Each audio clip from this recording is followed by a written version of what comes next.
shit. What is going on, everybody? Welcome back to Sideline Summit. I'm Antonio Perez, joined as always by Danny Cole, DC, UPenn's finest, Chris Coacher, CB Coacher Boy. We got another great episode for you guys today. We are, of course, going to be recapping Week 11 in the NFL minus Monday Night Football. As we're recording this on Monday, had to go a day late due to Chris's neighbors having a pipe burst and then leaked into his home. So, hopefully everybody's okay, but we still, got to get after it. Before we get started, obviously, we're going to remind you, leave a like, subscribe to the channel if you are new. And if you're listening to this on audio platforms, please leave a like, download the episode, leave us a 5-star review, comment, anything to push the algorithm as always. But of course, we're going to swing it to Danny for Summits and Plummets. And I bet he's probably having a victorious week. Yeah, man. Bets, Steelers, name it all. The week is victorious. But the major summit is that I got a new MacBook. Hallelujah! No more computer issues. It's a beautiful day. So that is the summit, and the plummet is the Sixers keep making up new injuries for Joel Embiid. Illness. Making up injuries, bro. They said he had an illness, bro. Come on. You can't catch an illness after. It's the season. You can't get sick, bro. You can't get sick after you miss the first 10 games. Okay. I mean, I don't think that's how one's immune system works, but I'll get behind that though, Danny. I'm with that. You got to fight through that. Fight through it. Go out there and cough on somebody. I don't care. Fight through it. Y'all are ridiculous, man. Dude, like, there's no way you should be out here missing a game because you have an illness when it's like 10 games into the season. Like, your immune system shouldn't be that low. Okay, you know what? On the couch, bro. You're sitting on the couch. I'm usually pro player, and like, if someone got to sit out a game, they got to sit out a game. They are 2-10 though, so like, the only 2-10 team I've seen make the playoffs was led by LeBron James and Anthony Davis. So you have Joel, but you don't have okay. I guess Joel could cancel out that version of AD. You don't have LeBron James, and quite frankly, any team from this point on that's 2-10, you also don't have LeBron James. You might have a Darvin Ham equivalent, but you don't got LeBron James. Chris, we can go over to you for hopefully we got a summit in there. Yeah. Yeah. I have the greatest summit right now. Starting with the WNBA draft. Welcome to Dallas, Paige Packers. Thank you. She's gonna be in your town, bro. I just thought about it because I'm just like, oh, she's gonna be with Enrique. This is gonna be great.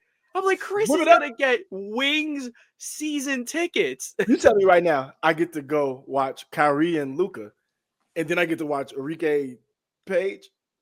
You get to go watch Fem, Kyrie, and Luka. You see what I'm saying? I'll be there. I'll be there. So that's my summit.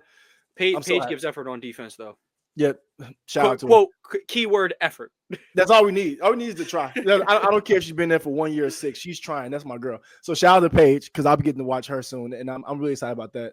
Just about the draft as a whole. But I'm excited that the Wings got number 1 because that means I'll be able to see Paige and Enrique play basketball together.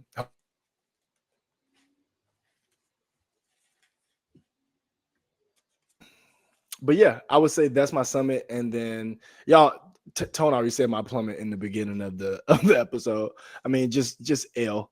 But I mean, it's getting better. I mean, prayers up to my neighbors. Shout out to them. Very good people. So prayers up to them. But yeah, that's my summit and plummet. Oh, and double summit halfway. The Lakers are 8-4. 5-game win streak or 4-game win streak. Connect just had like a 27 ball. Connect starting to get his flow.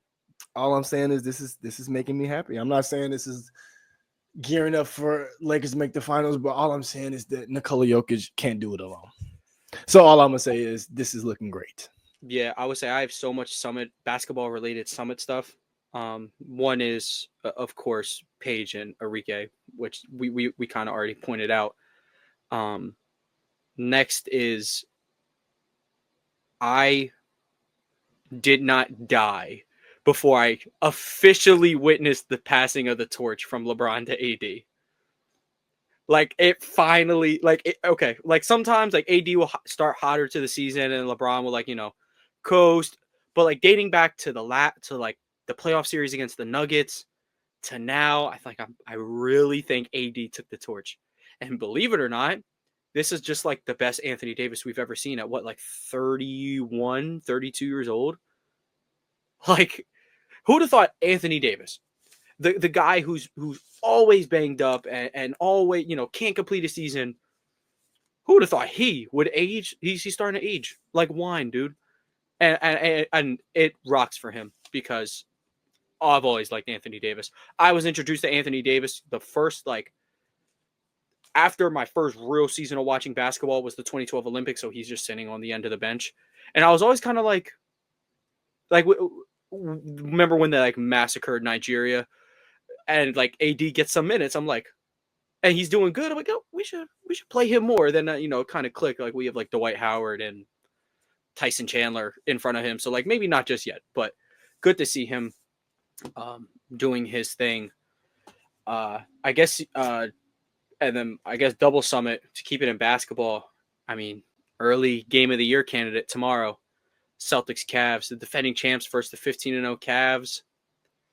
It's gonna be a movie, and the Celtics are probably gonna win by 25. Because that's how they treat every hot upcoming team.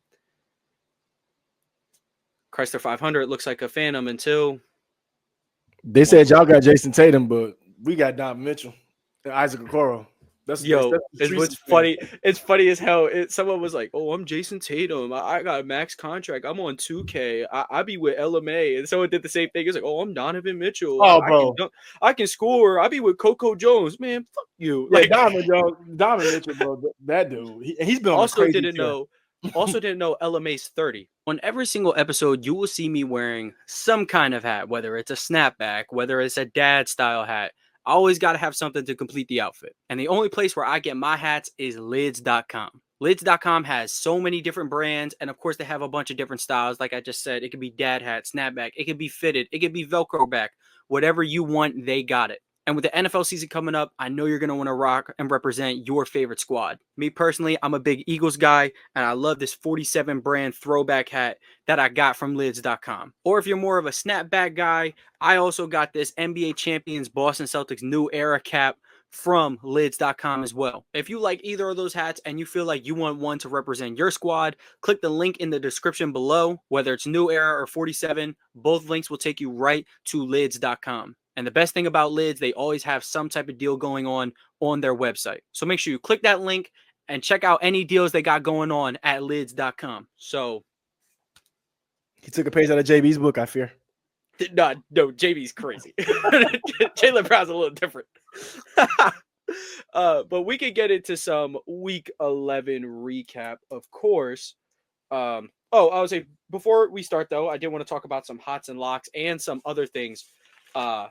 Actually, from the start of the year, for hots and locks, I ran the sweep again, of course. Colts got the upset on an Anthony Richardson game-winning drive, which I definitely want to talk about today. Lions absolutely destroyed the Jaguars. Safe to say Chris's hot did not hit as he picked the Jaguars. Texans are his lock to be determined, but he should be good to walk out of here with at least a bucket. And then Danny ran the sweep as well, picking the Seahawks to beat the Niners, which I thought the Niners were going to roll them, as always. And he picked the Vikings as a lock against the Titans. Great pick. Can't go wrong with that. And then the next thing I wanted to talk about was some over-unders to start the season. So just going to point out some teams that got their win total already. And that'll be the Vikings, who are at 6.5. They got 7 wins. Same thing with Commanders, 6.5, got 7 wins. That's actually one that Vikings and Commanders I got wrong on. I said they both go under. Didn't happen. And then we have the Broncos, who are at 5.5, and they got over. They got 6 wins. And we'll talk more about Bo Nix and where he may or may not be catching up in the Offensive Rookie of the Year race. However, not everything's all sunshines. We do have 2 teams that physically cannot get the over at this point in the season. Are the Jacksonville Jaguars, which that is probably my worst take of all time. Not my fault, though. Doug Peterson forgot to coach. So their line was 8.5. I said over. They're not sniffing that. And a good thing, I'm not going down alone, though. The Jets physically cannot get over 9.5. So, Danny, you're coming down with me. It's all good. Unfortunately. Look, okay. In Danny's defense, it was kind of the basic logic made sense. Oh, you got this many wins with Zach Wilson. You add Aaron Rodgers, we should be cool. And also Danny's defense, he didn't think they would fire the best head coach they've had since Rex Ryan or even Bill Parcells. So, not to harp on Danny too much. I was just kind of like out on the Trevor Lawrence train. So mine might be a little bit worse. Nonetheless, we can start with the Thursday night game. Commanders, Eagles. Eagles pull away in the fourth quarter. Zach Ertz is this the dagger touchdown at the end. Let's talk about it. Chris, what did you? I want to ask you specifically about the Eagles defense.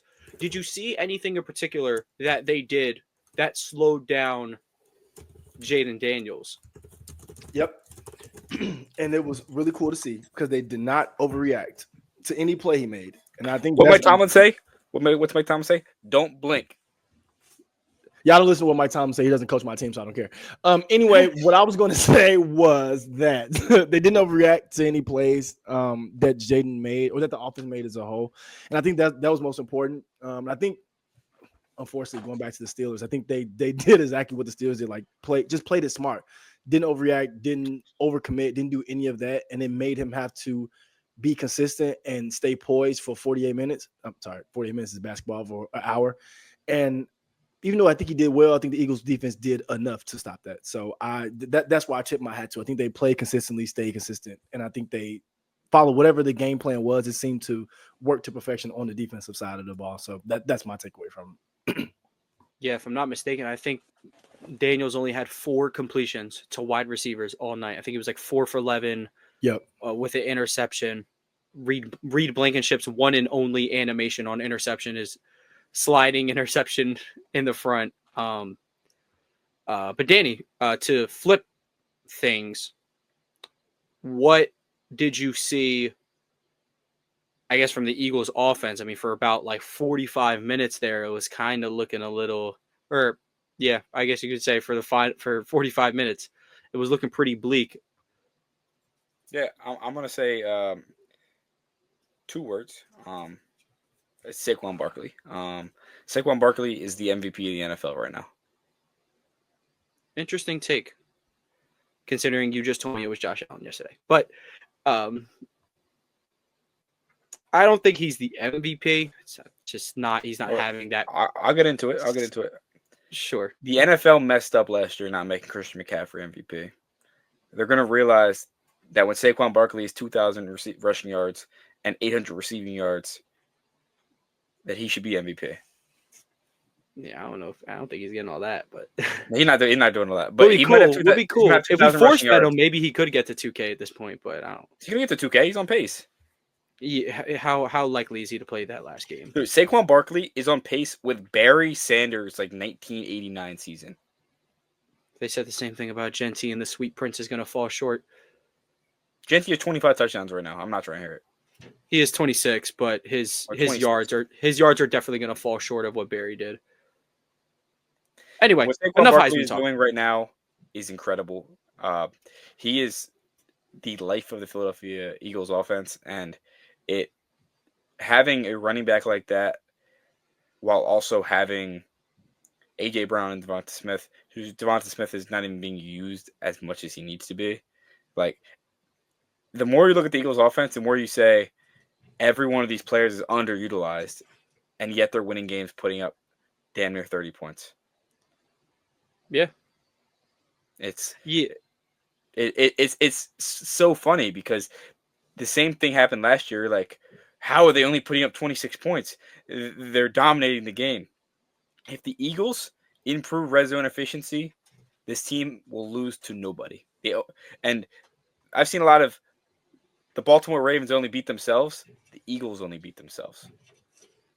Yeah, truthfully, I mean, you look at the 2 losses this year. There were a coaching disaster class and a Saquon drop from winning that game. And then the Buccaneers. I mean, me and Danny talked a little bit about it yesterday, where it's like we were hurt. Even so, the game was in reach if Hurts doesn't get strip sacked, down 14 when they were driving. But point is, you're right.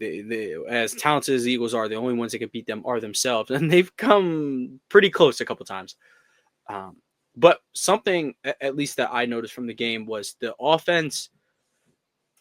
Kellen Moore has a hard time picking, when to get cute and when not to. He runs 3 tough runs up the middle to pick up a first down, and he follows it up with trying to run a double reverse pass that essentially got Jalen Hurts concussed. The whole world saw it. And then he has like these 2 big slants to A.J. Brown and Devontae Smith. They didn't get another one all game. They got one apiece and didn't get one all game. That is like literally their most efficient play, is just a slant to those 2 or a mesh to those 2 or to Dallas Goedert. Like Danny said, everybody is underutilized, but it's not because everybody's getting a little sprinkle of everything. It's just like I've witnessed a game where AJ and Smitty have dominated. Like, it is possible. So, and in that same game, DeAndre Swift dominated. So it's possible that Saquon, AJ, and Smitty can all have a good game. Is that like more on like the higher, outcomes of possibility? Yeah, I guess. But even so, the coaching just really needs to get it together. And I thought, another thing I want to take away from this is I think that Jalen Hurts, not to say Jalen Hurts isn't the most, he's not the most crucified like quarterback in the league. Like, I watched Lamar Jackson have to like beat position change allegations, and it took people like 5 years to accept he's like a good thrower. And even so, people really don't get how good of a thrower he is. But with Hurts, he'll miss one drag route, and it's the talk of town. Yesterday, I watched Josh Allen miss a wide open Curtis Samuel that would have been a touchdown, and he threw it into triple coverage, and he's lucky it wasn't intercepted. So every quarterback is going to have 1 or 2 misreads a game. I just think with Hurts, because he used to have the pass of not being able to throw over the middle or read defenses as well, that is just going to kind of stick with him. But no one will tell you that this was his best game throwing over the middle all day, all year, not even close. He was excellent over the middle. Not necessarily intermediate deep, but finding tight ends on the short stick routes and using Barkley as a weapon from the check down.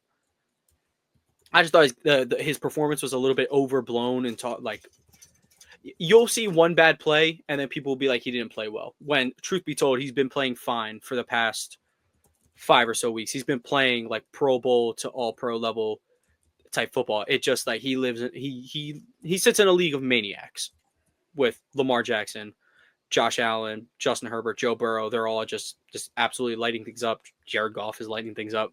So I just wanted to say I thought that was blown a little bit out of proportion. And then my last question for you guys: anyone seen Terry McLaurin?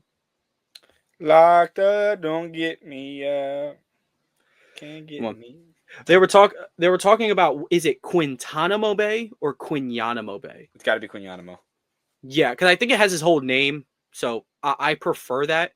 I mean, Quintanamo obviously sounds like the real thing, but I like Quinyanamo. And then I think it's official that Coop and Reed are exciting whites. They're not. The Steelers got a better exciting white. Not true. You don't have at what in the secondary? No, at linebacker. Yeah, it doesn't count. That's a white man's position anyway. T.J. Watt and Peyton Wilson. Yeah, it doesn't hit as hard, I'm afraid. All like most good edge rushers have a little bit of racist in them, and then like Peyton Wilson is like he's a linebacker. So Cooper DeJean and Ed Reed Blankenship are in unfamiliar territory. But nonetheless, if we want to jump over to Steelers Ravens, Peyton Wilson did make a big play. It was going to be AFC North football. It's going to come down to the end of the game. You act like that's a hot take. No, it's not a hot take. What did I say? What did I say? We all said it. On the show last week, I said I predicted that the Steelers are going to come out and deny the Ravens on a 2-point conversion as the Ravens go for the win, as they did in the past. Going for the tie, but we'll give you that. Going for the tie, but it's just Steelers were in luckily good circumstance. So, yeah, it's Tony. I know you said you kind of wanted us to hit on it first, Chris. I want to ask you, what is Lamar what does Lamar need to do to beat the Steelers? Because a lot of this game falls on him, and actually I think it falls on Harbaugh's lack of preparation. Adjustments, I would more say. Yeah. Same thing, but yeah. To answer your question, I don't think, me personally, I don't think it was big on Lamar, to be honest with you. The interception, though. The interception. I'm talking, like, yes, the counting stats don't look great as it has been all year, but the biggest plays of the game, I think that's kind of what it came down to. Like, even those small misses, unless you kind of count them in a different way, but the way I'm looking at it is, the biggest thing, Derrick Henry wasn't brought here for this fourth quarter, no touches, glass drive, no touch. Like, that's a bigger problem than I think anything else that went on. And I think that speaks to a little bit of your point of lack of adjustments on John Harbaugh. And I'm the biggest John Harbaugh fan there is. I know there's no bigger one than me, but this has been on him a couple of times, just with a lack of adjustments or being scared off of something so early, right? I think they were scared to run the ball for whatever reason. I have no clue, but they didn't do it enough. And I think that's what showed. And also lack communication. Easily on that 2-point conversion, Lamar can say what he wants to say. It was literally confusion on Likely and Aguilar's part. I'm not sure what the confusion was, but it obviously was there. And those type of things can't happen because at the end of the day, you're playing the Steelers, coached by Mike Tomlin. Those type of bonehead plays won't happen on their side. So you're putting yourself in an even bigger hole when you do those things. So I think that's more the issue. But I think Lamar, the biggest problem I have with Lamar's game he played, he's playing similar to what I think the Bears are doing with Caleb Williams. And when I say that, I think the Bears are trying to prove Caleb Williams is the best quarterback in this class and he's the savior of the team instead of just prove he can play. Lamar's proven he can be a pocket passer or just pass the ball at any mean, and he will not run the ball anymore on those times where it's obvious the lanes that were there, he just didn't take them. And I think that's the biggest takeaway I'm taking from Lamar's game as far as him, the negative side of it. Don't stop what makes you special to appease whatever things you're appeasing. Like, yes, we brought Derrick Henry to run the ball, but you're literally the best runner in the league, in my opinion, with the ball in your hand. Saquon Barkley does this, so maybe I'm wrong. But those two are the two best runners with the ball in their hand. I'd say you were right. Right, so you know what I'm saying? So, and Lamar, no one's more dangerous than Lamar Jackson in open field, and probably like one of the just 10 flat out best playmakers in NFL history. There's a reason they gave him a counter or a power on 2-point conversion for the win. Right, yeah, they said ball's in your hand, but unfortunately, as much as the ball can be in your hand, if 10 other guys don't do their job, now Lamar can win a 1-on-1 on the edge, can't win a 5-on-1. Yeah, and I think that's mainly what it was for me. I think that was just my biggest takeaways. I think he's been kind of shying away from what makes him special, and I just want to see him do more of that. Because even though, like I said, there were problems, were issues. I've been watching the Ravens for my whole life.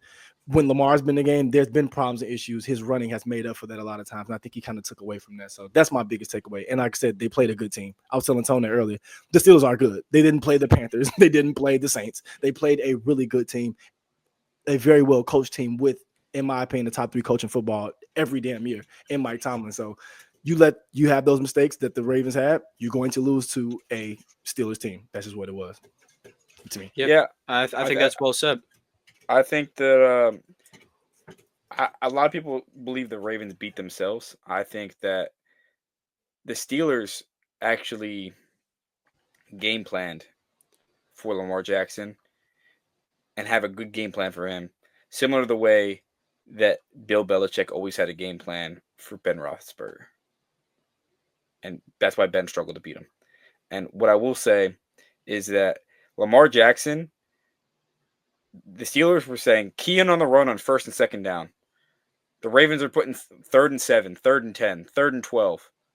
Penalties are backing them up. They're dropping the ball. And you're putting the pressure on. You have to make 3rd and longs. It's not sustainable all day. And Lamar's going to pick up a 41-yard chunk. And that's really evidently what kind of hurt them. They were putting themselves in bad situations on 3rd down. Justin Tucker making a field goal or two could help them. But evidently, Tucker didn't lose them the game. The Steelers turned the ball over in the red zone. Russell Wilson had an interception in the red zone. You can call that in Tucker's 2 misses 0. Yeah. So, let's talk about it. like the Ravens really just kind of put themselves in a bad situation on 3rd and long. I do expect the game on January 20th to go very differently in M&T, especially Steelers on a short week. Coming up Sunday and playing on Saturday, and then a game on Wednesday and Christmas Day. I think it's the ultimate AFC North for the division game. Likely with two weeks left in the season at that point. I'm excited though. I'm excited. A month from now, we'll see what these teams are truly made of. As the Ravens sit at 7-4 and the Steelers sit at 8-2. Yeah, I think it's well said. One more thing I wanted to touch on. Well, two more. The Steelers playing Jayden Daniels and then getting to play Lamar Jackson next is like as most like, and I think the reason they had a better defensive performance against the Ravens at least is kind of like Jayden Daniels almost served as like a scout team quarterback for them. Now, of course, that game came down to the wire and the Steelers had to give it everything they had, but it's kind of like, okay. And they've been playing Lamar Jackson for years, so it's not like you need any more tape on how Lamar Jackson gets down. It's like, okay, but if we could like warm up with like baby Lamar Jackson first and then get the real one next week so we're a little bit more ready.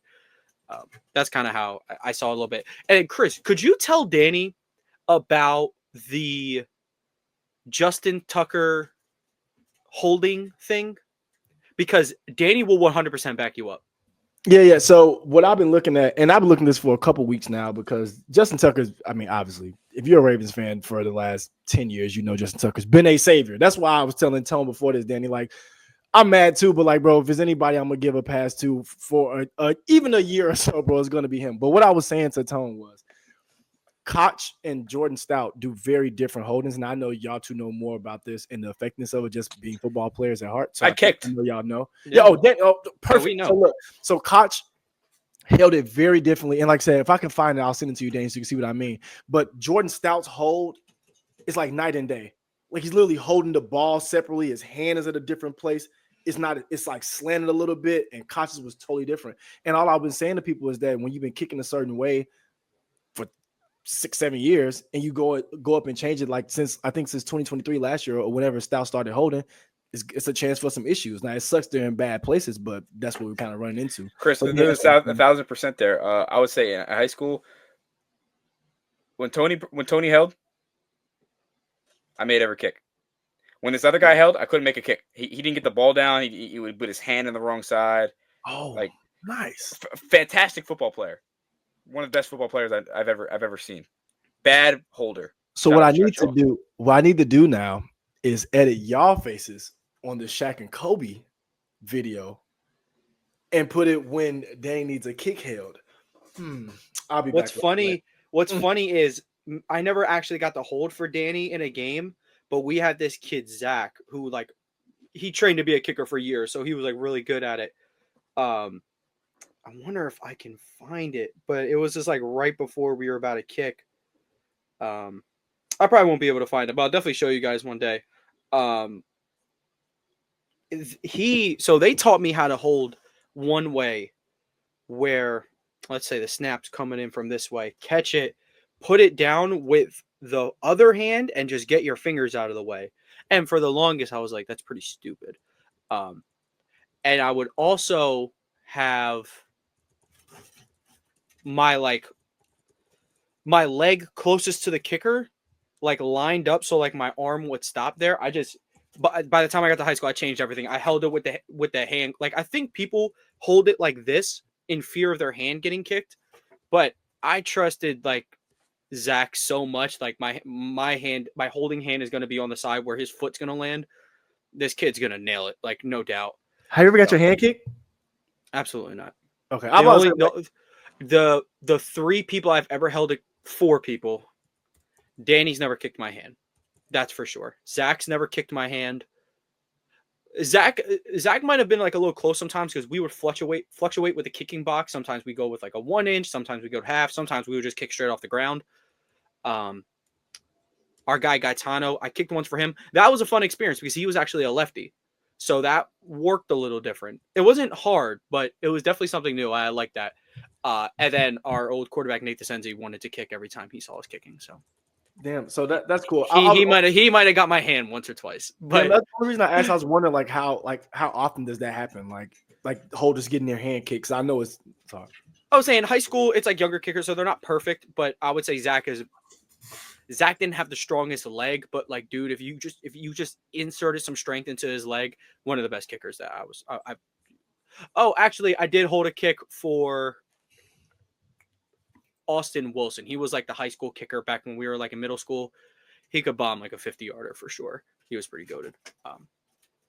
But I don't know how did you guys get to catch any of Packers Bears? Because that was actually the 1:00 game that I was watching. I did. I was watching a little bit on like through Red Zone a little bit. Yeah, I was watching a little bit of it. Okay. So I would say I watched the whole game. Kind of just want to give you guys like the rundown of everything. The new offensive coordinator, like immediately setting Caleb up for success. Lots of screens, short game, running the ball. Good Roshan Johnson touches. And Swift did a good job in the pass game as well. He's the biggest player of the game for them. And Caleb walked the Packers down, had them in position for the game. 30 seconds left. One timeout. If they stop where they are, 47-yard field goal with a kicker they just picked up this week. But you have 30 seconds and a timeout. Go for the kill or at least get closer. They run the ball, let it go all the way down. They kick the field goal, gets blocked. That is just, why are you playing scared? You're 4-5, now 4-6, but you're 4-5. You have a team that's 9-0 against you. Last 9 games are 9-0, or now 10-0. Matt LaFleur has never lost to the Chicago Bears. And it doesn't look like he's going to anytime soon because he has the cojones, and however long Eberflus is going to be there, he doesn't. He plays soft.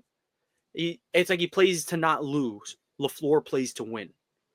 I can't say enough about the Packers defense. I mean, like, granted, the Bears only put up 19 points, but like a lot of bend don't break stuff. I'll say that. And then as for the Packers offense, outside of the Jordan Love interception, that kid is so lights out. Christian Watson had probably his best game as a pro, I guess you would say. 4 catches on 4 targets for 150 yards and burnt that bum Jalen Johnson who was talking shit on Jason Tatum. Tell him watch his mouth. I got real demons up there in Wisconsin. Now, every time the Bears play, I got something for him. But I would say this was definitely a positive Caleb game. This was one of the best. Shout out Theo Ash. He always updates the top 10 EPA per play games by rookie quarterbacks. Caleb's game entered the top 10. So, I mean, playoffs at this point are looking bleak unless they want to run the table against probably the hardest remaining schedule in the NFL. But good positive Caleb game. Definitely the best he's looked since before the bye. He was stellar with his legs. The designed runs were gorgeous. Read options, quarterback powers, you name it, he was doing it. And then he had, don't know if you caught this one, but they were like 3rd and 19. He rolls out, throws it back across his body to Rome, makes it 4th and 3. 4th and 3, he runs, picks it up. Or no, that's not that one. 4th and 3, there was another 4th down where he pulled it and picked it up. There was a 4th and 3, he throws a deep back shoulder to Roma Dunze. Absolutely gorgeous throw. They pick up the first down. So, but tell me, what did you guys see in limited action that you caught from that game? I saw a team that finally developed some grit. The Bears, maybe it took a change, maybe it took whatever it took, but the Bears are finally starting to show some development. I like that after they bent over in their grave for the last 3 weeks. So I like to see the Bears develop. And the Packers said, we're legit. We're legit contenders. And while it comes to being legit contenders, I do want to mention the playoff picture is phenomenal. As it stands, what are we, 11 weeks through the season, essentially after the Cowboys and Texans play, you'd have Chiefs with a bye, Bills versus Broncos, Steelers versus Ravens, and Texans Chargers in the first round. In the NFC, you'd have Lions with a bye, Eagles Commanders round 1, Cardinals versus Packers round 2. That's TBD. It could be the Rams. It could be anyone's division out west. And then the Falcons versus the Vikings. These games, as it stands, will be phenomenal playoff games. And I just want to say, like, the NFL is as competitive now as it's ever been. I think there's a few teams up just that are in the S tier, but I do think that the NFL is turning into the MLB type format where you could see a 16 win the a 6 seed win the Super Bowl. You could see a 7 seed make a deep run. And in the past, you're like 1, 2, or 3. Like division winners win the Super Bowl. You're not seeing a 6 seed like make a run in recent memory, just because the Chiefs have been so dominant. And I think the Bills laid the blueprint yesterday. We'll get to that later, but I think they laid the blueprint. Yeah, Chris, what'd you see from your hometown Bears, rival Packers, all that? I seen just the Bears look better, and unfortunately, just wasn't enough. It's football. I think it just didn't go their way. But I think at the end of the day, they showed a lot of improvement, even in the L. I think they showed a lot of improvement. Caleb looked a lot better, as you said. The offense as a whole looked a lot better. It looked simpler. What I've been asking for, like, bro, don't try to make him Pat Mahomes in week 10. Like, let him at least grow into it. Like, at least let him grow into making every play with his feet. Like, let him grow into it. And I think this game plan was closer to what I've been asking for him, similar to what Jayden Daniels' game plan was. Bo Nix, obviously, Sean Payton, which is a separate story, but they run game plans that fit that quarterback style and fit what that team has. And I think this is the closest that the Bears has looked all season, even when they were winning at first. I think this is the closest they've looked towards that. Absolutely, I agree. And I do have to say one thing about Caleb. Caleb's play is super aesthetic. I like the way he throws, drop back. You can see him scanning the field like this. Everything about it looks good. His drip is so sauceless. The long sleeve with the different colored play band, it's so sauceless, dude. He has to pick up like a Dak type of style where it gets at least cuffed near the end, and then maybe go like wristband on the throwing arm, and then like the play call and the thing. Right now, he just looks so unbelievably auraless. His drip is so bad.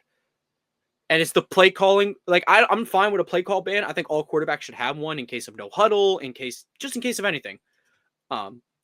Russell Wilson, renownedly, is just better with it. Even as a 34-year-old quarterback, is just renownedly better with the play ban. And it's been the whole it's been true his entire career. But Caleb, I don't know. You just got to dress better. You're making me mad. Nonetheless, I would say I think there was one more 1:00 game we wanted to talk to, which was Jets Colts, correct? My mic was muted and I went cough Russell Wilson. That's kind of funny. Yeah, I would say, well, but yeah, you get it. That's crazy. Some other you just read my mind. skimming through some other 1:00 games before we talk about the ones we want to talk to. Vikings gonna win over the Titans. Will Levis a little sporadic, a little hot, kind of just your classic Will Levis game. Everybody Marquez Valdez Scantling and Taysom Hill. Taysom Hill, 37 fantasy points, all on my bench. I'm gonna win, so like it doesn't matter. But like, damn, it sucked. Jameis was absolutely slinging the ball over the yard, nearly have 400 passing yards, but they only resulted in 2 touchdowns, which is pretty funny. Jerry Jeudy had a great game, but half of that was like that one catch. Carr had a pretty decent game, of course. You know how it's going to go with the line healthy, play action, all that jazz. They sit at 4-7. It's not impossible to backdoor the division at this point with the way the Falcons have looked. We'll talk about them later. More so, we're talking about the Broncos, but we'll say it's not possible. It's not impossible though. If they can get back to what worked early, play action stuff, run the ball a lot. I think I might have underrated I think I underrated Taysom Hill's value a little bit. I'll take Mike Evans and the Bucks to backdoor the division before the Saints. Yeah, as long as they're like, well, if they're healthy and there's enough games left, I'm going to take them. They were my division winner in the first place. I'm just saying the Saints aren't way out of the picture. They would have to like almost run the table-esque type of thing, which I doubt that's going to happen, but they can get back to what works. The Browns stink, though. I think, credit to Danny and Giovanni. I guess the Browns are going to Browns, and maybe I do have to fall back on that logic of undisciplined type of teams. It's like great analogy on Stay Hot. They were talking about like devil magic. When teams talk about, a team has devil magic, they're really just disciplined, and then when a team is cursed, they're just undisciplined. And maybe that's true. Maybe the Lions stink. The Lions beat the piss out of the Jaguars. And the only thing I have to take away from that is I like that the Lions treat bad teams as if a committee, like a college football committee, decides if they get into the playoff or not. It's just like, oh, well, they had this so win against Jacksonville. No, we obliterated Jacksonville after having a rough game against Houston. So we bounced back and won incredibly strong. They play like that. They play like the old 4-team college football playoff format. It was like, if we get the second loss, we will not get in. So, and I also wanted to say, people were mad that Danny knows, Chris knows, I'm not the biggest Dan Campbell fan. I think he's a little bit of a cornball. But people were upset that he made that challenge like up. They were up 42 or whatever at that point, and he challenged a play. Hell yeah. Just because you send the backups in, you got to coach them just how you coach your starters. If one of your starters is like, oh, challenge that or whatever, you treat your backups the same way. You don't be like, game's over. You're basically saying that your minutes don't matter. And I think Joe Mazzulla did something similar last year. They're up a gajillion points. And he challenged something late in the fourth, and he had his backups in. He's like, because, you got it. Those are still my guys. I still want to go to bat for my guys. And I appreciate Dan Campbell for doing that. Game's not over. Just because your team sucks and my backups are in doesn't mean we stop playing. So, salute to that. Belt to ass, as they might say. Let's talk Colts Jets, and then let's talk Rams Pats. So Colts Jets. AR-15. I would say, anybody get to catch any of Anthony Richardson's return? I did. Okay, yeah. Talk to us. What'd you see from AR? Thank you, Jesus. Put that old Flacco on the bench. Put him on the bench.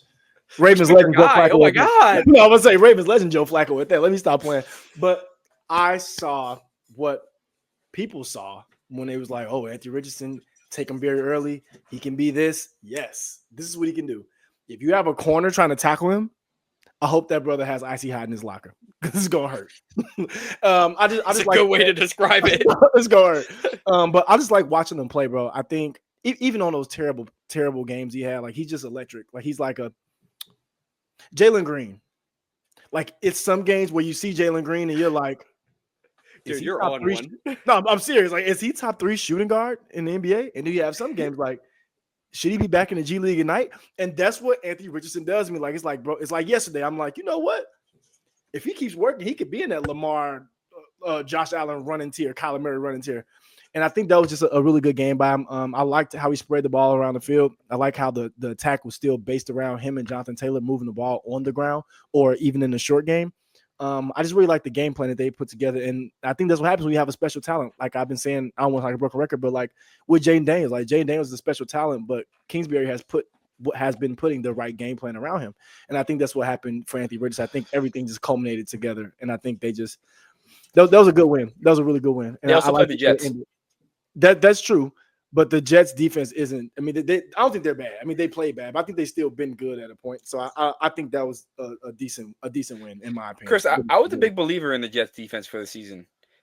As time goes on, I become less and less of a believer. This team lets up a lot of points to a lot of mediocre teams. True. You know what the heck? Well, I think we all know the correlation between that. I mean, you fire Robert Saleh. Yeah, I understand that. Now you just have not anybody, but you don't have Robert Saleh preparing this defense every week. I can tell you that. Ulrich, whatever the hell his name is, he's not Robert Saleh. Robert Saleh Robert Saleh is going to go down the same way that Brian Flores got fired. Well, okay, Flores got fired for being an ass. I mean, Saleh got victimized. I know that. I'm saying the fact that they're both going to sign as defensive coordinators and have one of the best defensive units in the league. So I could see Saleh winding up in like New England or Pittsburgh or like a historic franchise that's just going to go in there and Saleh to the Ravens. I'm calling it right now next year. Chill. Thanks. Please. Thank you. Send him down to Carolina, bro. Please. Him and Canales will be a great staff. No, unfortunately, he'll be coaching the safety duo of the Ardarius Washington and Kyle Hamilton. Thank you, Robert. Please come. Don't you mean Eddie Jackson? Eddie Jackson will be on Pluto, or he'll be on. Dude, they said he didn't travel on Twitter. He didn't travel for the game, and Chris said, "Now we have a chance to win." That is so crazy. My bad. Talking about Richardson, I'm looking at his pass chart, and I mean, like, it's absolutely just glorious. It's just absolutely amazing. He's slinging it all over the yard. one of the best deep middle, like an intermediate middle throwers in the entire NFL. This was easily his most poised game as a starter. Like hitting touch passes, layered throws, deep sideline shots, didn't look pressured, ran when he wanted to. And then on top of all that, of course, pretty sure A.D. Mitchell actually had his first.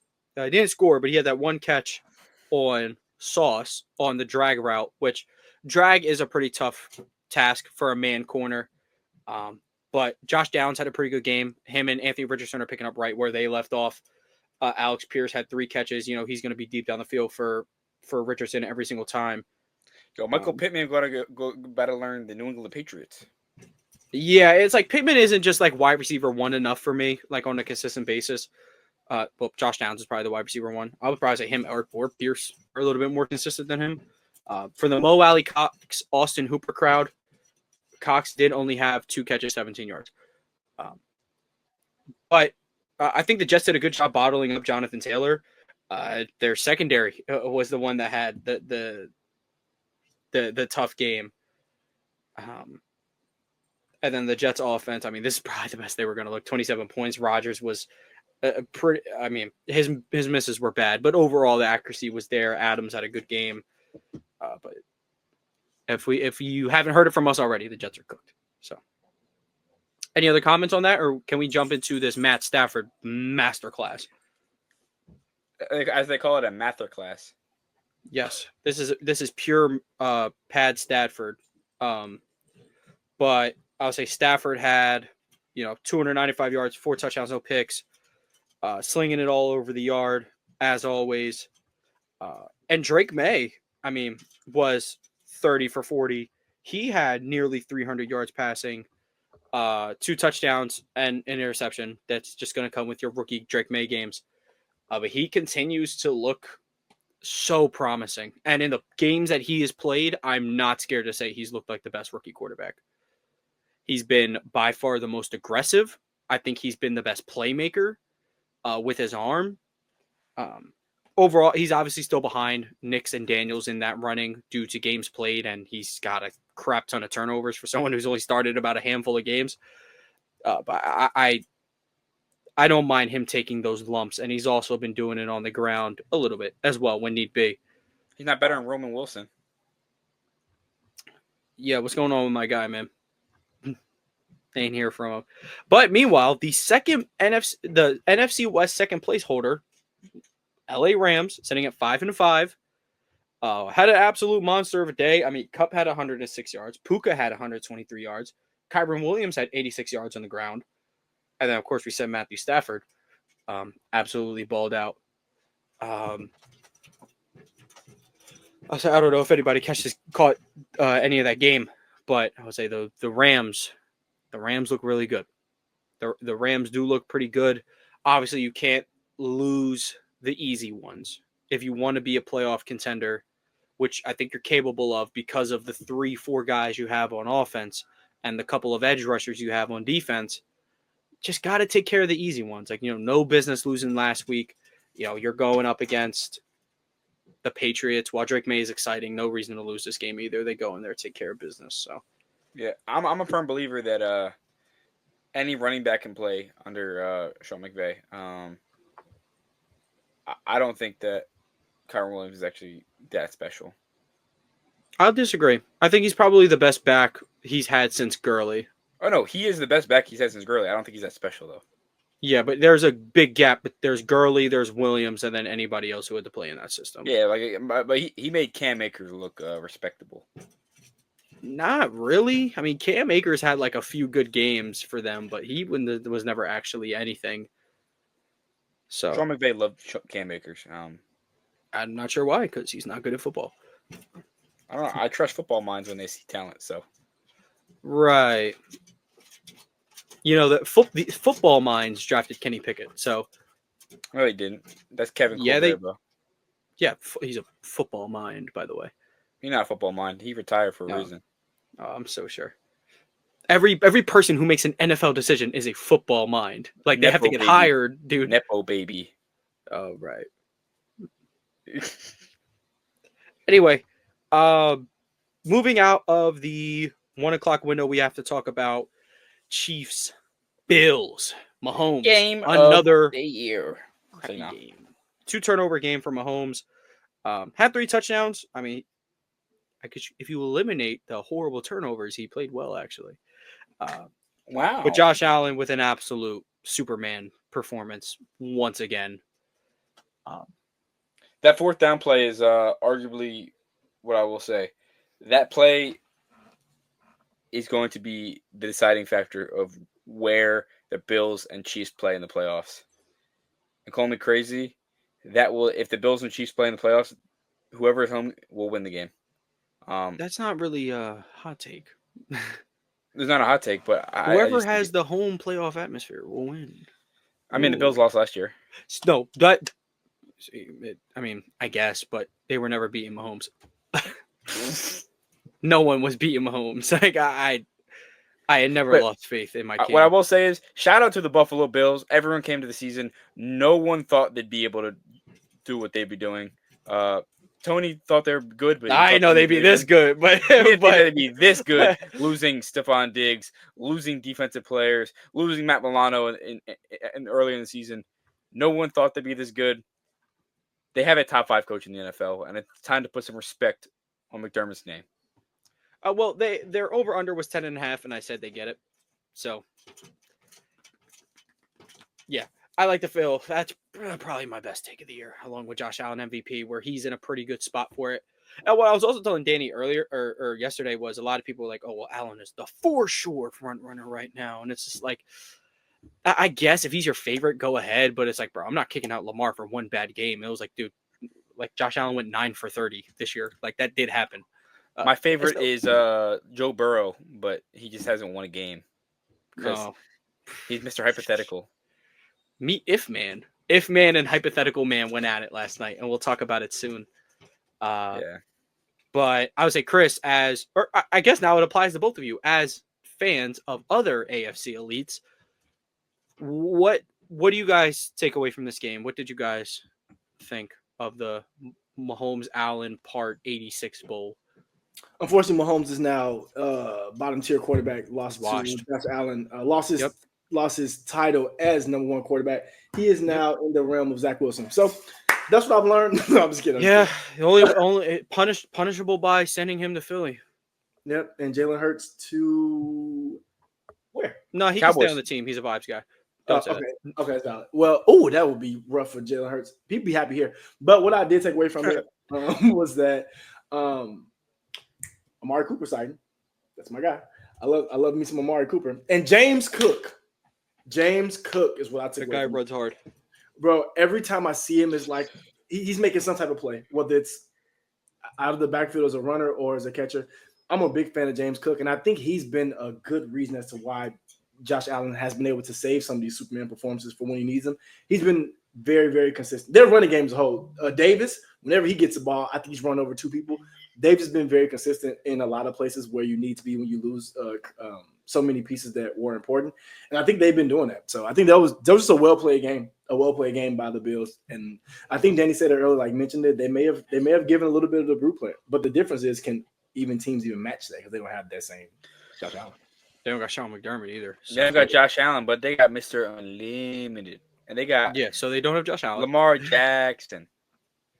Yeah, well, if Lamar Jackson is going to play like this is Jamar Laxon because he doesn't run anymore. That's Mr. Jackson. He said, "Yeah, that is Mr. Jackson." That's Mike Tomlin would say. Kenny, what you see from this? That was just devil magic. He was working it backwards. That's all it was. I'm tired of him. Reverse Jinx Tomlin. The main thing is that I saw from this game is the Chiefs didn't play bad per se. They looked like the Chiefs and they lost. This is what I say. This has come variance. The Chiefs played a decent game and lost. They finally had the game breaking play not go their way for the first time this season.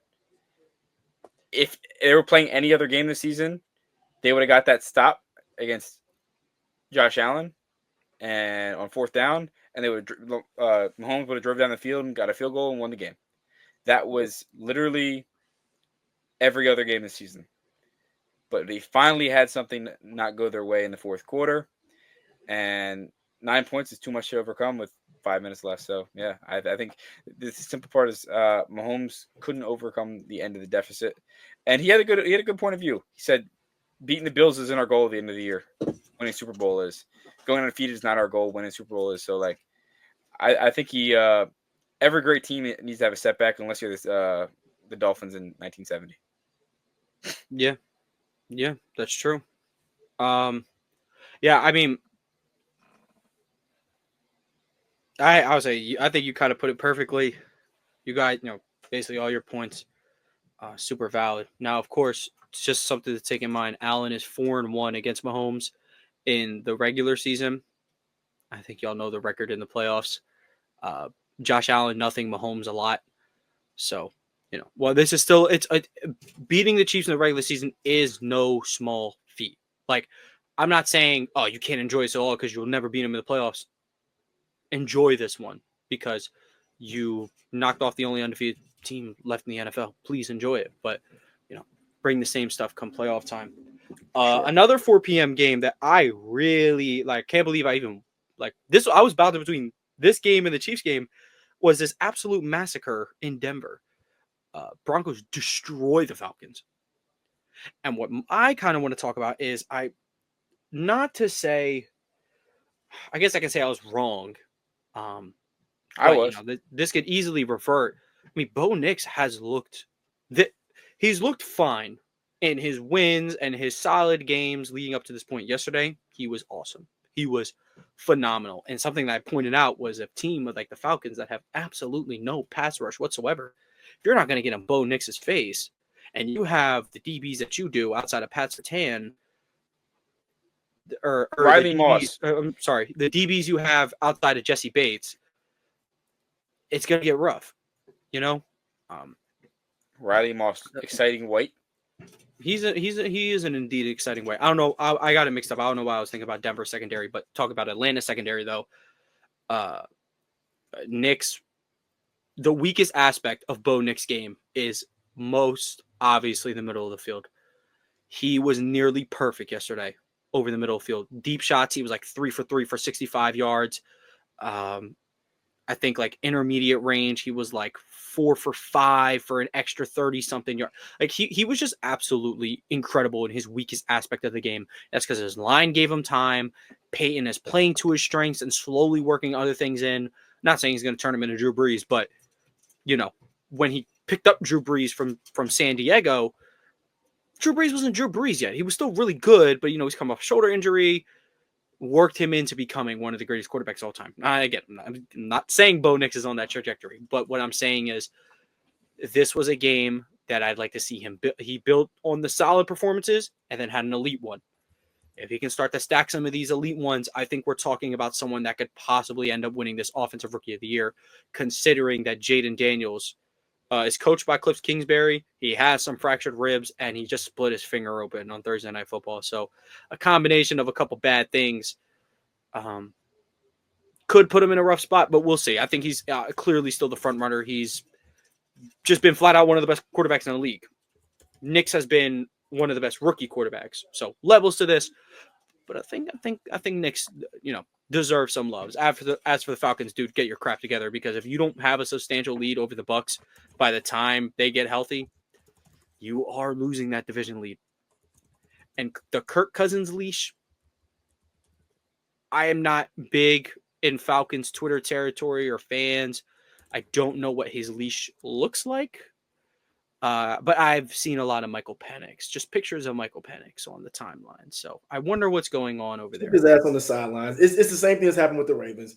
Every time they lose, got to make some type of big change. I don't think Kirk Cousins was the problem. And Mooney got hurt too, which is one of the Bijan had one of the worst. I mean, their line wasn't great, but Bijan definitely had one of his worst games. The Broncos were so centered on him. Our secondary is going to take care of these, Drake London and friends.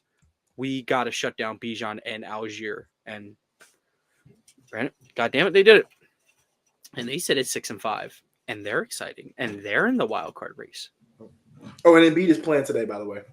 Oh yeah, I did see that. I would say he's going to warm up. They were like, yeah, he's sick and he's playing the Heat, man. This is like a nightmare waiting to happen.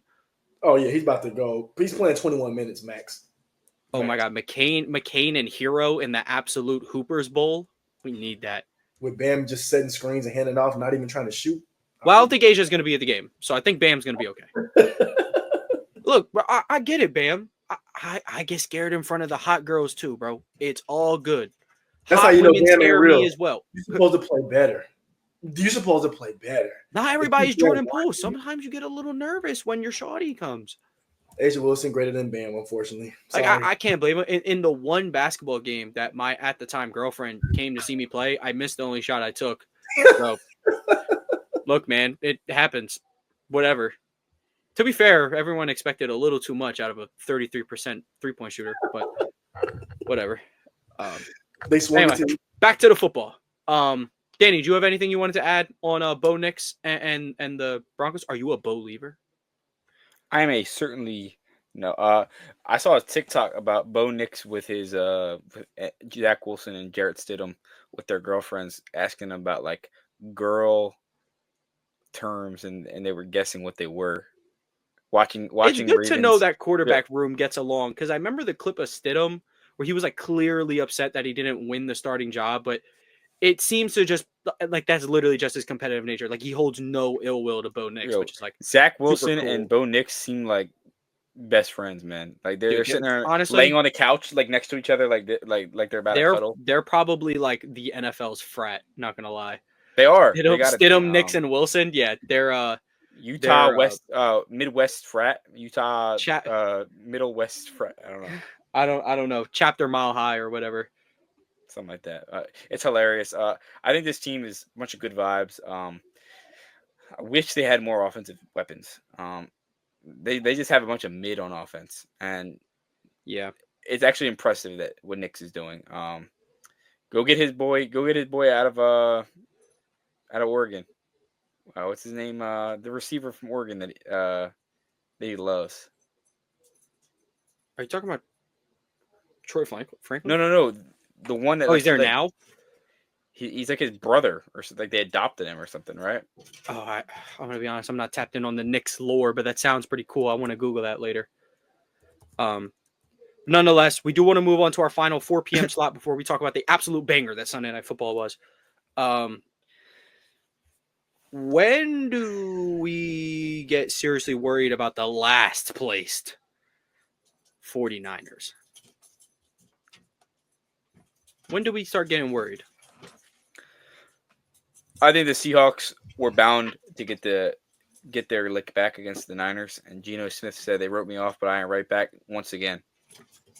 Yeah, that run was incredible. That touchdown run was awesome. He looked like college Geno. So he looked like Michael Vick, not Geno Smith. No, it's like when he makes that run, I'm kind of like I can't see the Shador comps because Shador can't do that, and then Shador will have like a good run or two on Saturdays and be like, maybe he can, but I'm still kind of out on that Geno comp. I'm not gonna lie, man. We'll talk. Geno Shador's comp, you don't want that. What do you think his comp is? His comp is Jared Goff, bro. Nah, he's definitely way more of a creator than Goff. He's Goff is the worst under. Like Shador's creativity this season has been a lot better. Maybe it is Geno. I don't know. It's Big 12 defenses. I don't know. Hard to read. Buffs to the playoffs though.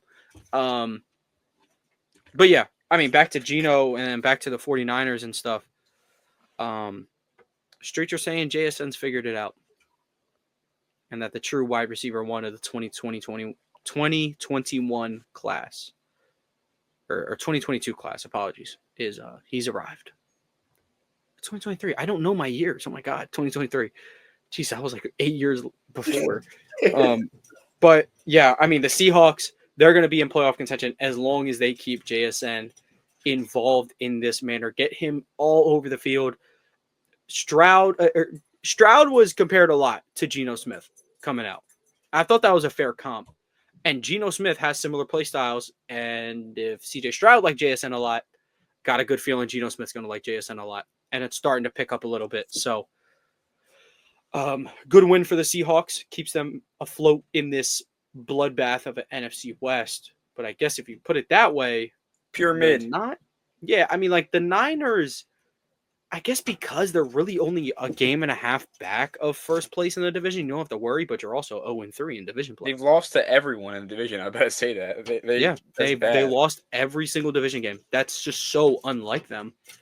And yeah, Kittle was out, but it's just like, like, do you really need everybody healthy to get a damn win? Like, seriously? The Eagles were without AJ Brown. They got to win. They got to win. I was gonna say they got two. They didn't. They got to win.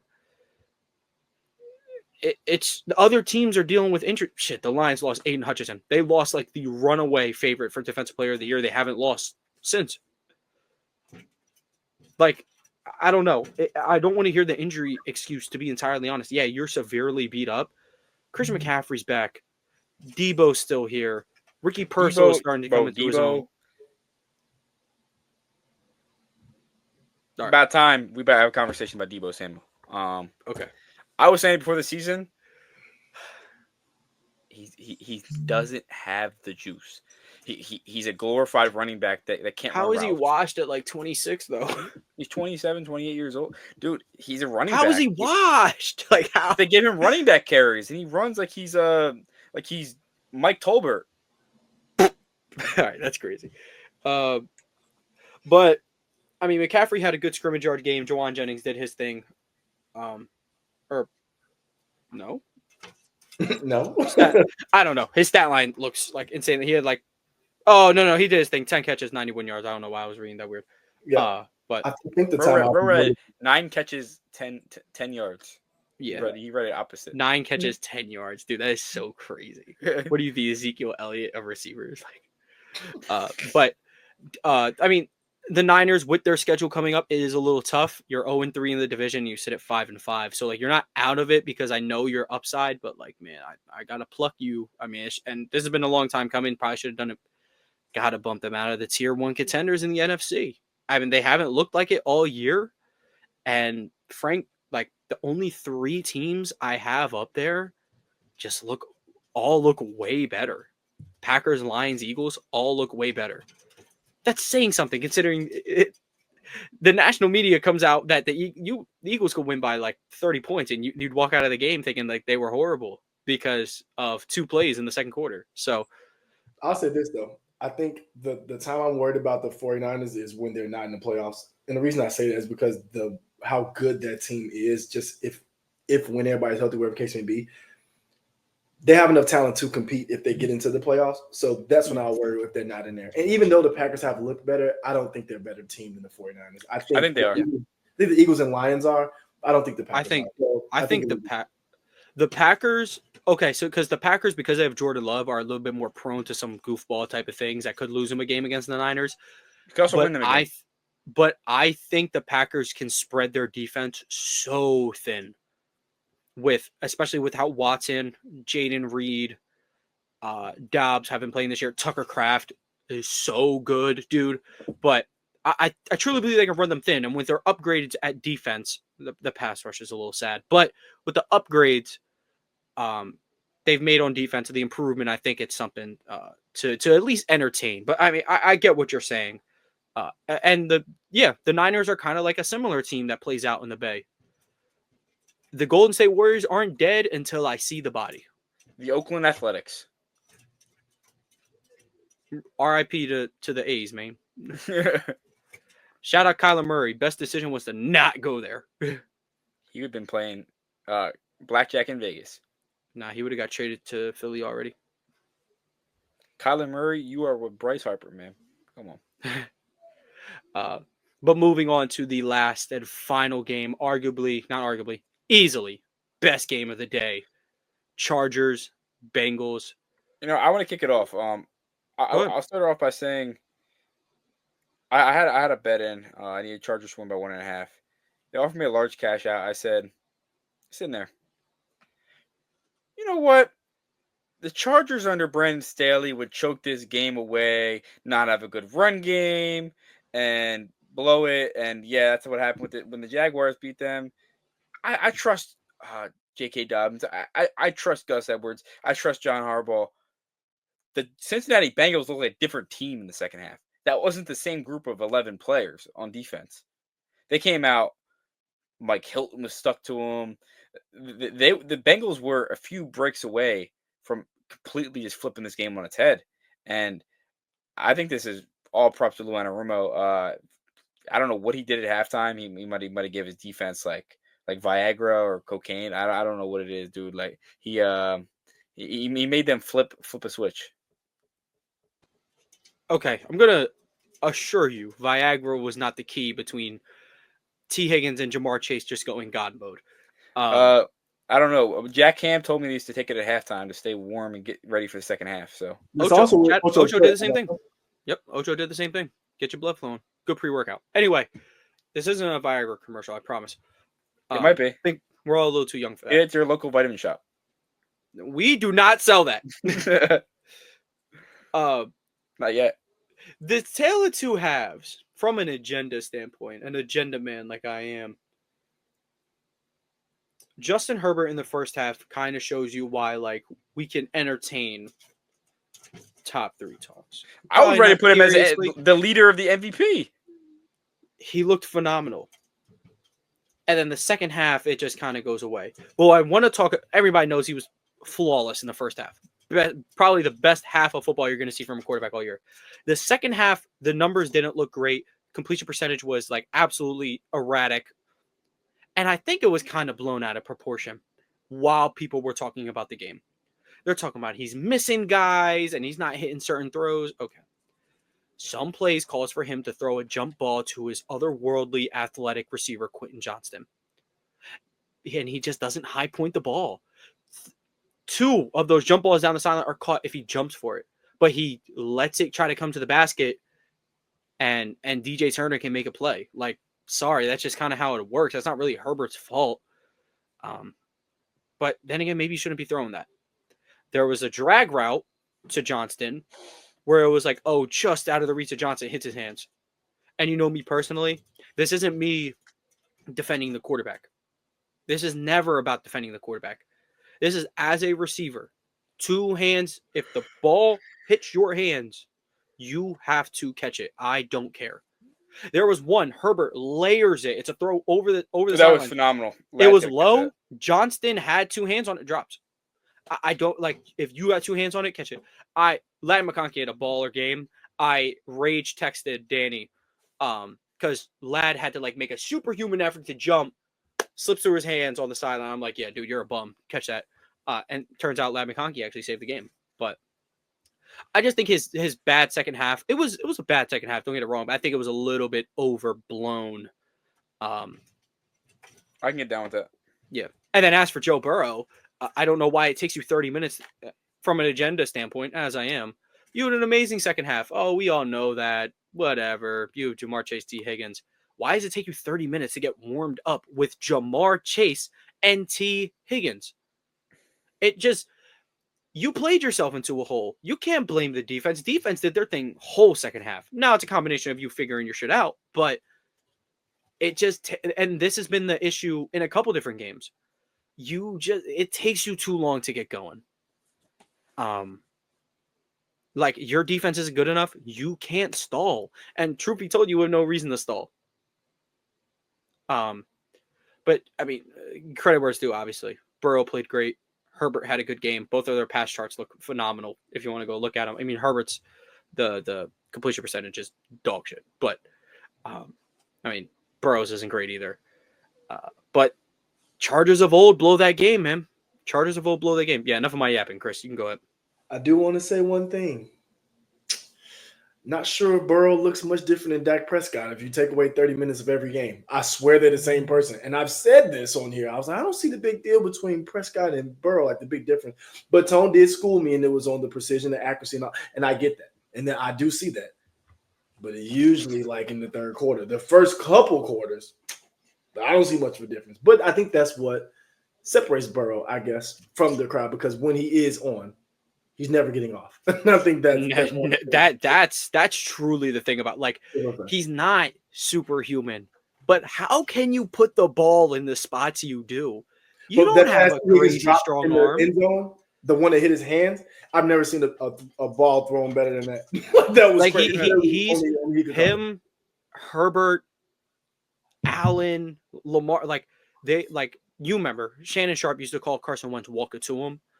That is like what these dudes do. These top 5 quarterbacks walk. They walk 50-yard handoffs. That's how it works. Yeah. They just go out there and basically hand it. They're just so fast you can't see it though. But that's what they're doing. They're teleporting the ball to the other players. I will say, do y'all think the reason for the slow starts is because they really only rely on T and Jamar Chase? Like other people get touches, but do you think that's a reason why? Because it's kind of easy to not easy. It's easier, to bottle up those two guys early on until they really start force feeding them. So do you think that's more of the issue that they don't have more than just T and Jamar? Well, like name wise, more than just honestly. Go ahead, Danny. Go ahead. I'm gonna tell you the truth behind it. I don't think their offense is like their offense. If you can look at total output, you can't look at they're in a hole and they're coming back. They're putting up damn near 30 points every game and losing. This is a defensive issue. You can't allow the other team score 24 points. The Chargers are not an offensive threat. They have Justin Herbert and they have a bunch of wide receiver 2s and 3s on their team. I think an old Ravens running duo. Don't forget Danny. And an old Ravens running duo. Dobbins looks great, but I'll tell you this: you can't let the Chargers drop 24 on you in the first half. Go down 24-6. Granted, 6 points. It's like you want more out of the first half, but it comes down to the point where your defense is getting walked down so much, the other team either has time of possession, and you don't have the ball as time to score, or you just like if the offense has any slip up, you're now just in a hole because your defense is that bad. Like they remind me of the old Chargers. Number 1 in defensive yards, number 1 in offensive output, yet they aren't in the playoffs. Well, I would believe you're talking about the current Chargers. No. I'm saying the Bengals remind me of their the defense old Chargers. Sucks. The defense is awful, horrible. But some of their counting stats, like they have some like phenomenal players on it. But they have Hendrickson, and that kind of just like ends it. But yeah. No, but I was like going into this game, I kind of said the reason Bengals will struggle against Chargers-esque teams is because they have an offense that is capable of that output, but they have a defense that's for sure going to give you struggles for at least part of the game, and it's going to put you behind, and that's what happened. Now, granted, Burrow closed the gap halfway through the fourth quarter. The game was there. McPherson misses 2 field goals. Herbert has several chances to put this game away, and he just can't do it. So, Bengals... You gotta go undefeated. That's just not gonna happen. That involves you sweeping the Steelers, which you're more likely to get swept than do the sweeping. It's gonna be tough sledding for them. And as for the Chargers, they're starting to slowly build their case for me to eventually deem them tier 1 contenders. Now, of course, I only like to keep 3 teams in the club at a time. And in which I have Chiefs, Bills, and Steelers at the moment. But the Steelers are kind of like waiting at the front door because like they're friends with the Ravens and like the Ravens aren't in yet. So like they don't want to dig in too deep. They're kind of just waiting for their homeboy to get in. So, but the Ravens are kicking it outside with the Chargers, having a cig or whatever, waiting to get in. I just want to keep that upper class like really strict, and I think the Steelers have the goods for that right now. And of course, the head-to-head has to matter. But nonetheless, the quarterback 4 bowl did not disappoint. Not at all. I love that everyone deemed that the quarterback 4 bowl. It's just like we have our top 3 guys, and then we got these 2 studs who like Joe Burrow was in quarterback 2 conversations not too long ago. Last year, I said Herbert. I thought Herbert was the second best quarterback in football. Then Lamar won an MVP and whatever. But anything else to say about this week of football from you guys? No. All right, man. Well, guess that's all from us. Thank you guys for tuning in. Again, if you're listening to this on audio platforms, leave a like, 5-star review, comment. If you're watching this on YouTube, leave a like, subscribe to the channel. from AP New Freezer, Culture by Migos, DC Comics. Thank you guys for tuning in, and we'll catch you guys on Thursday.